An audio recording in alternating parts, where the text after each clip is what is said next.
So today we're going to sit there and show you a few little tips and tricks with Windows PowerShell to help end the old developer IT pro war. Because I spent 4 years working at McKesson Canada with a team of developers, and until I learned to feel their pain, until I learned to work with them, I had a very lot of angry days when I went home, forever pointing fingers at each other. So if you didn't see me from an early session this morning, my name is Sean Carney. My name is the Energized Tech. I'm not allowed to have coffee when I present. This is a ban by Microsoft themselves. I tend to get a little fidgety. I'm a human gerbil. I work for a Microsoft Gold partner in Ottawa, Ontario. We do a lot of work for government entities. We do heavy work with System Center Orchestrator, Configuration Manager. Me, I live in the world of PowerShell and automation. And generally, if it turns on, Sean, work with it. I also do a lot of the writing on the scriptingguys.com website at Microsoft Corp. So if you know Scripting Guys, where you learn all the stuff about PowerShell, how to do all your automation, I'm one of their actual writers. Not paid, I'm a volunteer, but I just love helping people out there. And I've had a reputation for writing Christmas holiday specials about PowerShell. So we took Charles Dickens' A Christmas Carol and rewrote it as a PowerShell carol, just because. And then I sang theme music to it. So yes, I'm a nerd. But I especially like getting into showing ways to make your days a little bit easier, because my old job was the field technician. I did the 16-hour days, and I never want to do those again. And anything I can do to help any one of you out there so that you can go home at 5 o'clock rather than, hi, honey, yeah, no, another 8 hours tonight, yeah, no, I'm not getting paid for it. Nobody wants that. So today we're going to try and make your lives a little bit easier with a little bit of PowerShell, and it may not be the end-all, be-all for DevOps, but these are small, simple things that may help you out. So most importantly, if you haven't done this already, if you've got Twitter, and if you've tweeted it already, that's okay, because there's no limit as to how many tweets you can put out about this. Hashtag CDN MVP days. Somebody's walking away with that Surface Pro. It's not me. It's somebody in this audience, okay? All you got is tweet. That's it. Crazy picture. All you got to do is catch their attention. The guy that walked off with the one in Saskatoon was so happy because, like, a Twitter did it? And these contests do work for real people. I walked off with the Dell Venue Pro at TechEd just from a simple Twitter contest. So take a shot. You got nothing to lose. Just a tweet. Just one simple tweet. No, you cannot bribe the judges either. So we're going to deal with a fairly typical need in most environments. Many environments, if you're working with developers, development has worked on some type of solution. They've been spending months on it there. The business has been breathing down their back, and they've got that solution ready to go. It's got to go to production. Or let's give another consideration that might work well for the IT professional. You've been working on a proof of concept. You've had, say, Server 2012 R2 running from the trial media from Microsoft because you didn't have to license that. You've spun up the software on that. You've let it run for a couple months. The boss has said, okay, you've tested it, you've proved it, you've validated it. I'm happy with it. I'm signing off the change to production. Now, unless you like reading manuals, those changes aren't always smooth. In fact, you may get a simpler scenario that's a little scary. It may involve a change request document, may be handwritten, which isn't very useful. Or it may be the change request document is fine, but the manual to set up the new environment is this massive pile here, which is way too long. The end result is people make mistakes. You can give me as many detailed steps as you want, but the more steps I've got to make, the more likely I'm going to trip on one of those steps. So the goal is find a way to either eliminate those steps or maybe find a way to kind of seamlessly tie them in so that we are less prone to error. So here's a little example of something I was playing with. So we're going to go into here to Web 1, make it so you can all read it because I didn't actually make it big. Okay, put the screen. And on this computer over here, oops, is that 2? Whoops, wrong computer. That's the bad one. That's my example of how to do it wrong. Maximize, much better. Get you off the screen. So on this machine right now, we have a lovely little website that is running, well, of course, the most important website message ever. This is my developer's current server. It's functioning. He's got all the code on there. The data's on there. You click on the little box. The little box comes up with the most important message for every IT pro on the planet. Don't panic. Okay, it's a silly website, but it's a functioning website. So he's filled out his change request. And he's handed me a little request that says he needs a web server. I need the following source files to transfer to that web server and then spin it up for me. So I followed his change request, and, well, here's the results we got. This website's not working so well. Yeah, you would think that. It's like, and then, of course, the famous battle happens. The developer, his website went production. Who do you think gets yelled at? Not the IT pro. No, no, no, no. The developer created it, so he gets yelled at by his boss. Then, of course, he has to reflect that back to somebody else. I asked for a web server. I asked for a web server. It's working fine in development. It's all your fault. But I'm the IT pro. You just asked for a web server. What are you talking about? I gave you a web server. And what he thinks is a web server, in his mind, in all fairness, typically he's running, say, web, ASPD, web authentication, basic authentication. There's a certain set of block information, but in his mind, it's a web server. That's all he thinks about, and that's fine. There's a breakdown in communication. So it's like somebody going to a car dealership saying, I want you to give me a car with everything on it. And the car dealer says, absolutely. And they give you that car, and it's got the air conditioning, it's got the AM, FM, stereo, whatever you want. It's got it loaded to the hilt. And the guy comes back here, but where's the sharks with frickin' lasers on it? Two different people that can't get the message across. They don't speak the same language. The developer and the IT pro don't speak the same language. We don't necessarily have to, but we're in two different worlds.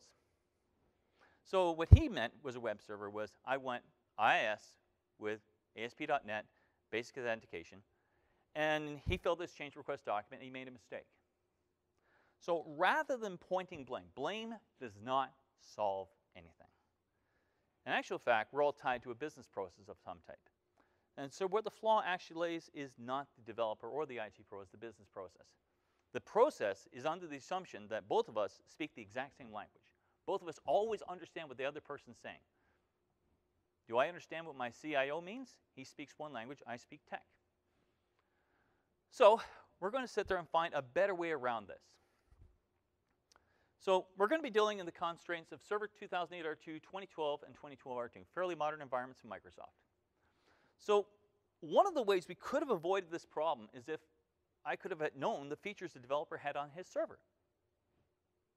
That would have made things a little bit easier.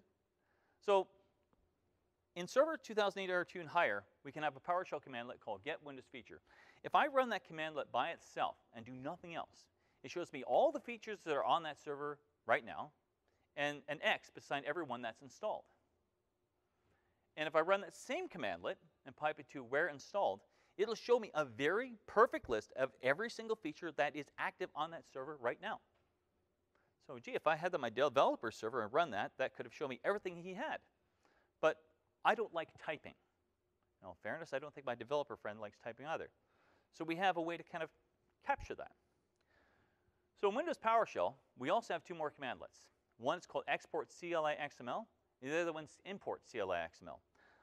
The goal of export CLI XML is you take a PowerShell object, like say the directory structure, or Active Directory user computers, or I don't know, maybe the get Windows feature commandlet, and you pipe it into that commandlet, and it captures that as an object and stores it as a single XML file. That's a text file. That's something you can pick up and copy. Then we have its twin, import CLI XML. Is anybody here see where I might be going with this? We can take that same XML file, and this reverses the process. Then we can take that data and pipe it into the opposite commandlet. So what we could do is on our developer server, or maybe our proof of concept server, we can stand on the computer right now and run a get Windows feature, show all the installed features on the screen, pipe it directly to export CLI XML, and store it as a single XML file. Now we can actually take that same file, run across the room, robocopy it, whatever you like, drop it on the destination server, and reverse that process with an import CLI XML, that file name, and pipe it into install Windows feature. The end result is you've got the features on the source server, just like the installed Windows features, they're captured as a single file, and you can literally photocopy it onto the destination server. If you don't learn any high-end features from PowerShell, this is not even a script, this is a one-line commandlet. This alone can make your day a little easier. So let's just see if I can capture the features right now. So here's our source server. Don't panic, everything's running lovely. That's what Douglas Adams said to do, don't panic. I try not to, because if I panicked, I'd be out of trouble. So here we have the get Windows feature we're installed. If I run that command right now on the screen, it's going to go out to the server, and as you can see, there's an X.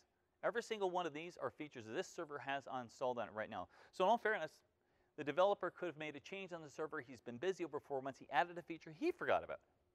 This is going to, at the very least, go to that server and literally inventory every feature that's installed on Server 2012 R2 right now and capture it on the screen. Then we can go this. Take that same command that we just ran, run export CLI XML, and what's the file name? So I'm going to call it config.xml. Probably scrolled off screen a wee bit here. Let you see it. Not calling it config.xml, you can call it Charlie Brown, you can call it chocolate cookies, you can call it photocopy, it doesn't matter. It's just a file. Hit enter. And now, on this machine over here, I have a file called, nope, not you. How about I actually click on the, there we go. One little file. And if I was to, just to have fun, run import CLI XML on that very file that we have on the server here, guess what we get? The very output from that screen. Only this is not text. This is a PowerShell object. So because it's an object, its twin on the other side is expecting it. So we're going to try a little bit of trickiness here because it didn't transfer in advance, and we're going to try copying this live. This could go badly, just because of the demo you-know-whos. So there's our config file. I'm going to flip over to my destination server, and let's see if we can get this to copy over the first time without any boo-boos. Let's put it under here. You get it? Paste it, and, paste it over. So let's remember, this is currently a non-functioning website. I'm even going to refresh it. Nothing up this sleeve, nothing up this sleeve, nothing up here. So now we're going to go to PowerShell. And the only thing we're going to do in PowerShell is the reverse commandlet. So I've got the physical file on the server. Go to my folder where I've dumped it. I'm going to run an import CLI XML, the file name, and they're going to pipe that into install Windows feature. Guess what's going to happen? It's going to take every feature that was on the source server that's been captured in that file. It's gathering that list. Now it's piping that into the install Windows feature commandlet in Windows PowerShell on the destination server. So you remember how his website didn't work before, right? Because what he asked me for is not the same as I had. Yes, I can see a hand up there.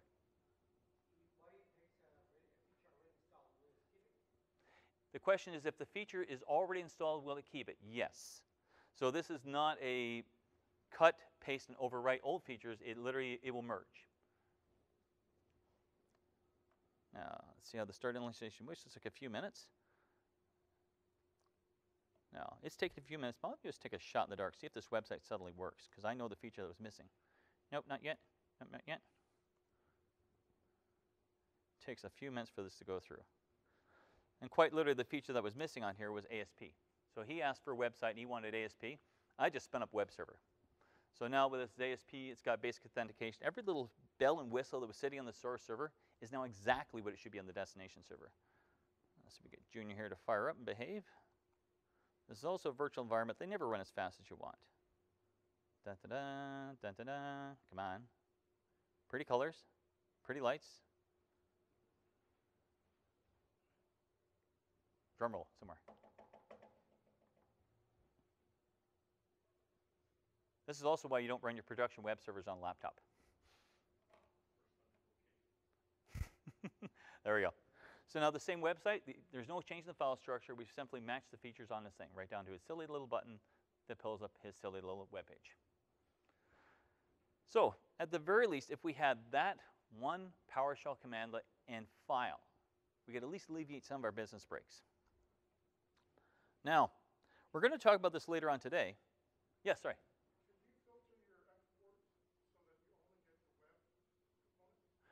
The question is, could you filter the exports so you only get the web components? The answer to that is absolutely. So I did a basic get Windows feature and say where installed. So I simply said, give me everything that's installed. But absolutely, you can say get Windows feature and say where the feature name starts with web and filter out only components. That's absolutely true. So this was a very simple blanket approach, but you can expand on as many other different ways as you like. So the other one we're going to talk about later on this afternoon is what's called desired state configuration. But we're going to bring this one into the mix. And the other option we have is we can work with desired state configuration. Now, if you haven't heard about it yet, with PowerShell 4.0, DSC is a single text file that runs within PowerShell that can deploy on a server to create the server's configuration. It'll do everything from applying the Windows features, the file structures, as you expand into various features, define NIC teaming. And DSC can even be used in what's called a push or pull scenario, meaning that you can have a commandlet that applies the configuration, or the server fires up looking for it. But we'll deal more with that later on this afternoon. But for the states of today, we're going to look at DSC as an option for our developer. So rather than him giving me the server and saying, just go for it, the other option we could have is that when he creates that development server the first time, we can use a DSC file to describe it. Now, although it runs inside Windows PowerShell, as you can see going down DSC, it's a very simple thing. Configuration description, the feature that that server wants. So you got web server, you can actually have a thing that says Windows feature ASP.NET. And it's getting these names directly from the Windows feature names on the server. And simple words, present or not present. So we could actually have, as a developer adds features to his web server, to simply update this DSC file, which might be a better option for us, because then, rather than filling out a change request form, I can use a DSC file to apply it. Because the advantage with DSC is that if I was planning to going from development to one prod server, it's not so bad. Config.xml is an okay option. What if I'm doing an enterprise environment and I'm not building out a single web server, but a web farm? And that web farm could be 100 web servers. Well, this is where DSC takes over. So instead of targeting a single server, you can target a configuration to a group of servers. So if I have to spin up 100 new servers, I can simply take that same template to define his development server and apply it to 1 to 100 to 1,000 servers and have them all in the exact same configuration. So what that means is that if he was to use that as his method for updating his web server, that rather than filling out the change request document and hoping it all worked, he could fill out the change request document, hand me that file, because this is the file that's been maintained for the configuration of the server, and then I spin up the production servers with the exact same file. Now let's show you a very simple concept of what these files looks like. Web 1, where are you hiding, Web 1? Not you. Too many windows on this computer here. So over here, I've created a very simple DSC file.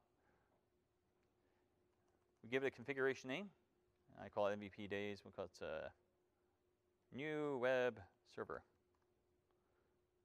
This is the target server in his question, and my production, I can change that from 2, 3, 4. But for the developer, he doesn't have to change anything. All he'd have to do is where it says Windows feature, as he adds features to the server, he could copy that, paste that, and just add out the name web server with the next new feature he's added in. So little by little by little, as he updates the server, there's the file that controls that server. Now, this would work fine, except for one little problem. We want to enhance the business process, not really change it. And the thing is, if I tell my developer he has to create a DSC file and maintain that DSC file, I'm teaching him a new skill set, which is fine, but maybe his boss says, you don't have the time to learn DSC. Your job, make code. That's what your job is. If the IT pro can't spin up the web server the right way, that's his problem. Businesses do this all the time. They push it onto each other. So I need to get smart. I know. I can build a text file. So your DSC file, if you look at it, is really a giant text file. Nothing more than that. It's got a consistent pattern of information, like the word configuration is always at the top. The word node is always down the second line of the thing. And the actual Windows features are just blocks of information down there. It's a giant text file. With the Windows PowerShell, making a text file is as easy as pie, unless you like cake. So we can use the add content commandlet and build a file name, which is just a DSC file, and just populate value by value by value. So if you can see up here on the first line, we've got a line that says configuration $config. So I've actually got a script that's going to go out there and take the name we want to get to configuration and populate that line. And what this is going to do is actually create a brand new text file that's called whatever I call it. So I can call it, say, file name could actually be dsc.ps1.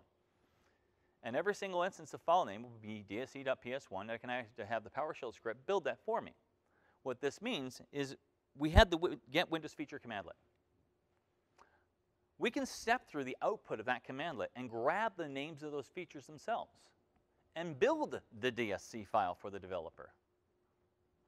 That sounds like a better idea. Because rather than expecting him to understand brand new technology from PowerShell and having to teach him that, why don't I just find a way to make his job easier and my job easier? So instead of building the file manually, the developer or myself, and this is the part where the process doesn't matter, we just run a script. We're going to sit there and go to the destination server. He still has to fill out the change request. That's the business process. That's an auditable process. He still needs to have documentation on file. But we can grab the Windows features, parse through them bit by bit by bit, have PowerShell build a DSC file. It's a single text file, so what's stopping us? Nothing. And then once that file has been captured and built, I can take that file and go to my 1 to 1,000 servers and deploy it with that file. And the result is, again, I've got all the features he's got on the server, and the same process you were asking before, could we capture only web only? We can filter it in the same exact manner. We're just parsing different data. So over here, in the land of happy, DSC, capture DSC, I've got a really simple little, well, it looks a little more complex than it is, but it's a fairly simple PowerShell script. So what this script is going to do is capture the Windows features. So if we go down here, slower, Sean. Okay, slow down my mouse. So right down here, all we're doing is saying get the Windows features that are installed in that server and storing them away as a PowerShell object called features. That's just a variable. That's all it is. It's a temporary scratch file as far as we're concerned. And then I've got a simple variable, and all it is the top of every single DSC file always starts up as configuration in some name, node in some name. Well, I've got a header that's going to capture that information and drop it into the text file. Down here, add that very information up here into a brand new text file that I've defined before called DSC file. Here's where you get to the funky code part. We're going to step through all those features, grab the name, grab the display name. And do you remember our sample DSC file before? This look a little familiar? There's your block that said Windows feature, only now we're just self-populating the names into here. So what this is going to do is build us a lovely DSC file that matches what he had. So I can actually do this. Run. R so we can see it all. Dir EOT. There you go. Notepad EOT. This one. And there we have it, as Julie Child would say, a lovely fresh baked dish.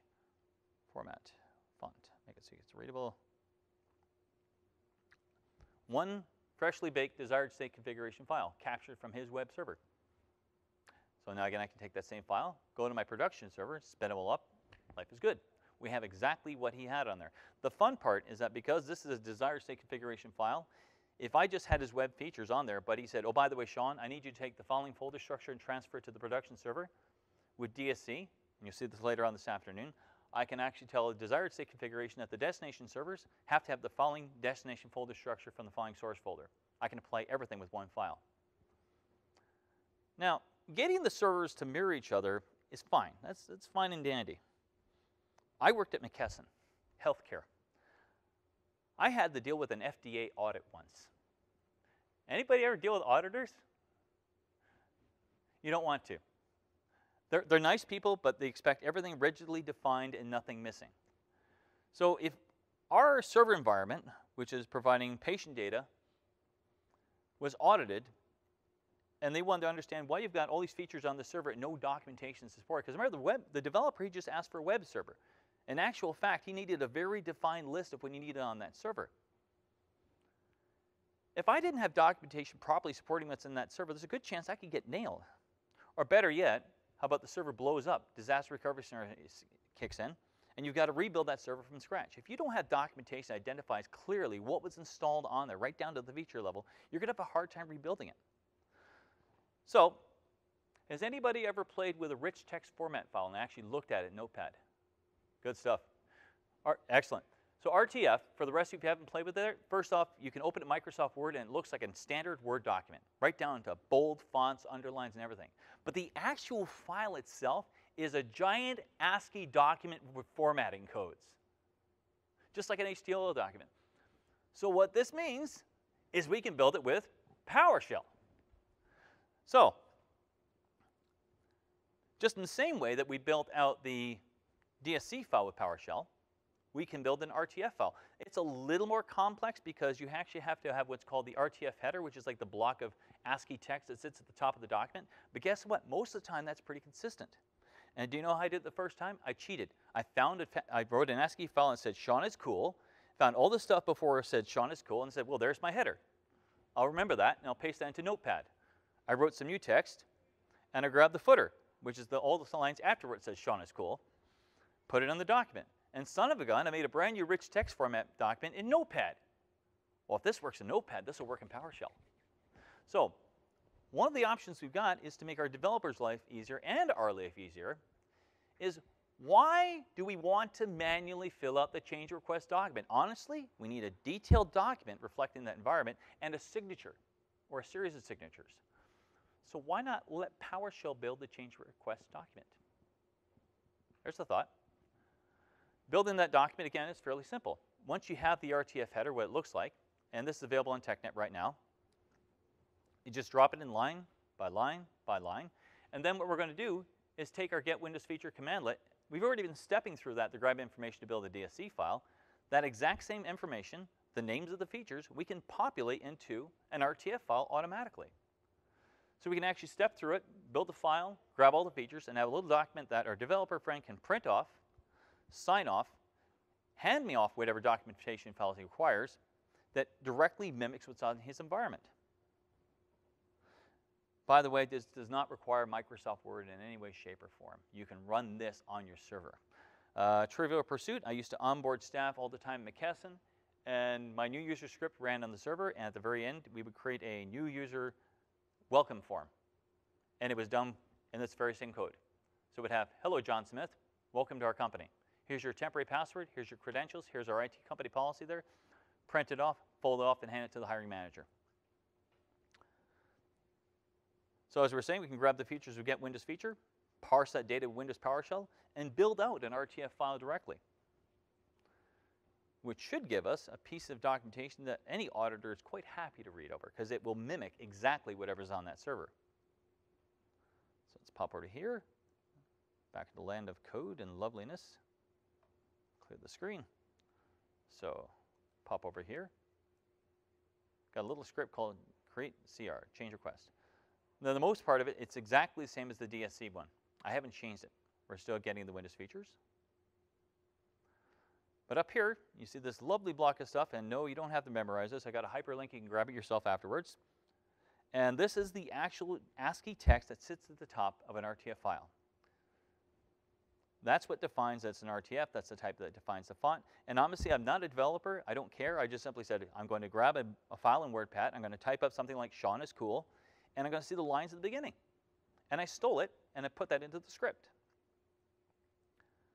And then as we step down, here's our lovely little header we can drop in there. This is a request for deployment of a new server into production. At the end of every one of these lines, you see the /par. That's the RTF way of saying, hey, new paragraph, new paragraphs. And all of this, if you ever have to play with RTF documents, is fully documented online by Microsoft. They've got a great document indicating all these little things like /par and all that.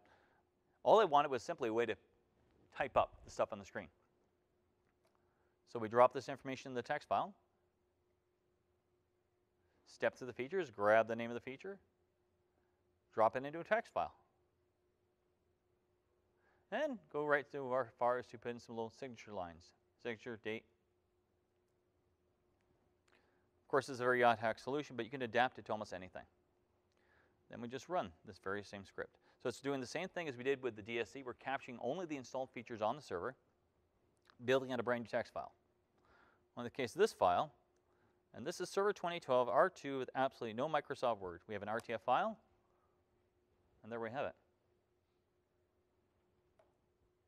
That's a file we can actually print off, sign it, date it, hand it off as your documentation for what's going online, and fewer arguments between the developer and the IT pro. Seem to be running a little fast for time. Shame on me.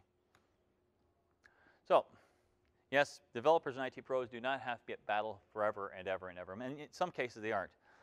But what I did encounter at McKesson, and this has got to be similar to other environments, is that we've got a business process. We've got to work with it there.